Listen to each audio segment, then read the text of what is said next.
എൻ്റെ ധന്യ പരിശുദ്ധ നാമം വാഴ്ത്തപ്പെടുമാറാകട്ടെ. ഞാനിപ്പോൾ നിൽക്കുന്നത് ബ്രിട്ടീഷ് പാർലമെൻറ്റിന് മുൻപിലാണ്. ഈ കാണുന്ന കവാടം ഇതിനകത്തേക്ക് രാജ്ഞി ഇതിനകത്തേക്ക് ഈ കവാടത്തിലൂടെയാണ് ഈ പാർലമെൻറ്റിനകത്തേക്ക് പ്രവേശിക്കുന്നത്.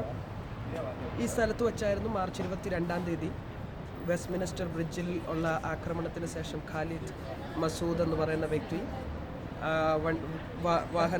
കാർ ഓടിച്ച് ഇതിനകത്തേക്ക് പ്രവേശിക്കുവാൻ ശ്രമിച്ചതിനിടയിൽ ഒരു പോലീസുകാരൻ തന്നെ തടയുകയും അദ്ദേഹത്തെ കത്തികൊണ്ട് കുത്തി കൊലപ്പെടുത്തുകയും ചെയ്തതൊക്കെ ഇവിടെ വച്ചായിരുന്നു എന്ന് മനസ്സിലാക്കുവാനായിട്ട് കഴിയും. ഇതിനകത്താണ് 4 രാജ്യങ്ങളുടെ പ്രധാന തീരുമാനങ്ങൾ മുഴുവൻ ഈ പാർലമെൻറ്റിനകത്താണ് എടുക്കുന്നത്.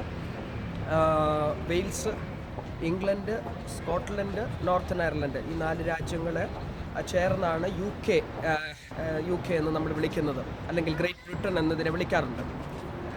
ഈ പ്രധാന തീരുമാനങ്ങളെല്ലാം ഇതിനകത്തെടുക്കുന്നു. ഇതിൻ്റെ ബ്രിട്ടൻ്റെ പ്രധാനമന്ത്രി തെരേസ മെയ് എന്ന് പറയുന്ന വ്യക്തിയാണ് എന്നൊക്കെ നമുക്ക് വായിച്ചൊക്കെ അറിവുകളുണ്ടാകാം.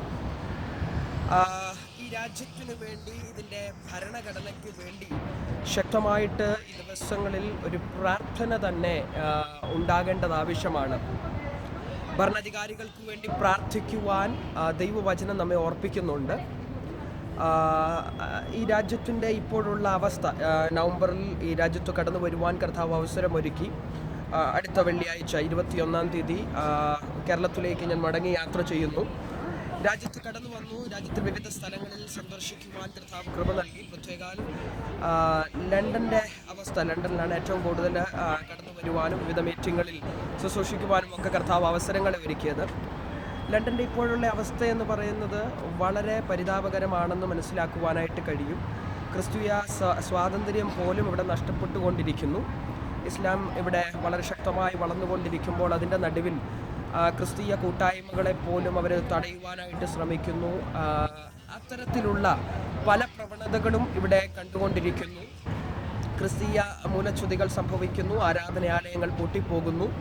ഇതിൻ്റെ എല്ലാം നടുവിൽ ഇതുവരെ ഇവിടുത്തെ ജനം ഉണരാതിരിക്കുമ്പോൾ, അധികാരികളിൽ പോലും വേണ്ടതുപോലെ ഒരു ഉണർവ് സംഭവിക്കാതിരിക്കുമ്പോൾ, വളരെ പരിതാപകരമായ അവസ്ഥയിലൂടെ ഇത് നീങ്ങിക്കൊണ്ടിരിക്കുമ്പോൾ, ഇവിടുത്തെ ചില പഠനങ്ങൾ പറയുന്നത് ഏതാണ്ട് 2021-22 മുഴുവനായിട്ട് ഇതൊരു ഇസ്ലാം രാജ്യമായി ഇപ്പോഴത്തെ പോക്ക് പോകുകയാണെങ്കിൽ നടക്കുമെന്നാണ് പറയുന്നത്.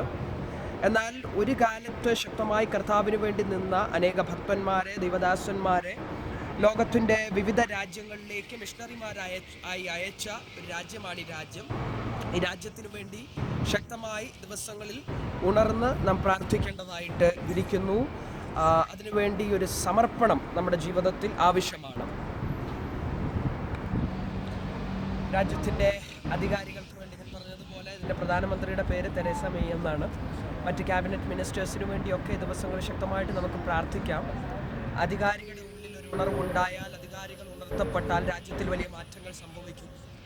അമേരിക്കയെക്കുറിച്ച് നാം പഠിക്കുമ്പോഴും ഏതാണ്ട് ഇതേ അവസ്ഥയിലൂടെയൊക്കെ ആയിരുന്നു ആ രാജ്യം കടന്നുപോയതെങ്കിലും ആ രാജ്യത്തിൻ്റെ ഇന്നത്തെ അവസ്ഥയ്ക്ക് വലിയ വ്യതിയാനങ്ങൾ സംഭവിച്ചുകൊണ്ടിരിക്കുന്നു. ഡൊണാൾഡ് ട്രംപ് എന്ന് പറയുന്ന ഒരു വ്യക്തിയെ ദൈവം ഉയർത്തിക്കൊണ്ടുവന്നു പ്രസിഡൻ്റായിട്ട്.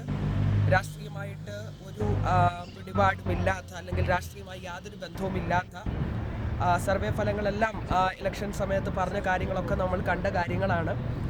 ഒരു കാരണവശാലും ട്രംപിന് ഒരു സാധ്യതയുമില്ല. ഹില്ലറി ക്ലിൻ്റൺ ആയിരുന്നു കയറേണ്ടതെങ്കിൽ പോലും ചില വാക്തത്വങ്ങൾ, ചില പ്രവചനങ്ങൾ, കിം ക്ലെമൻ്റ് എന്ന് പറയുന്ന വ്യക്തിയുടെ പ്രവചനങ്ങളൊക്കെ യൂട്യൂബിൽ കാണുവാനായിട്ട് കഴിയുന്നു. അത് 2008-ൽ പ്രവചിച്ച പ്രവചനമാണ് ട്രംപിൻ്റെ വരവിനെ കുറിച്ച്. അങ്ങനെ അനേക കർത്തൃദാസന്മാർ പ്രവചിച്ച പ്രവചനം പോലെ എന്ന് പറയുന്ന വ്യക്തിയെ അവിടെ കൊണ്ടുവരികയും ഒത്തിരി ക്രിസ്തീയ മൂല്യങ്ങളിലേക്ക് ഒരു മടങ്ങിവരവിന് വേണ്ടിയുള്ള ആഹ്വാനം, വേദപുസ്തകത്തിലേക്കുള്ള മടങ്ങിവരവിന് വേണ്ടിയുള്ള ആഹ്വാനം അദ്ദേഹം നൽകുകയും ചെയ്തതായിട്ടൊക്കെ കാണുവാനായിട്ട് കഴിയുന്നു.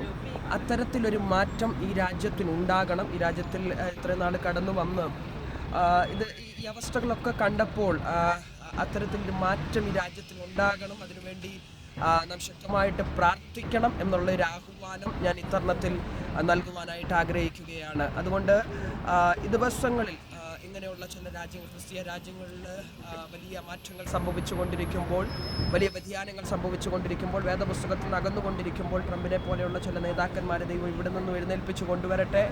രാജ്യത്തിൻ്റെ അവസ്ഥകൾക്ക് കർത്താവ് വ്യത്യാസം വരുത്തട്ടെ എന്ന് ആത്മാർത്ഥമായിട്ട് പ്രാർത്ഥിക്കുന്നു.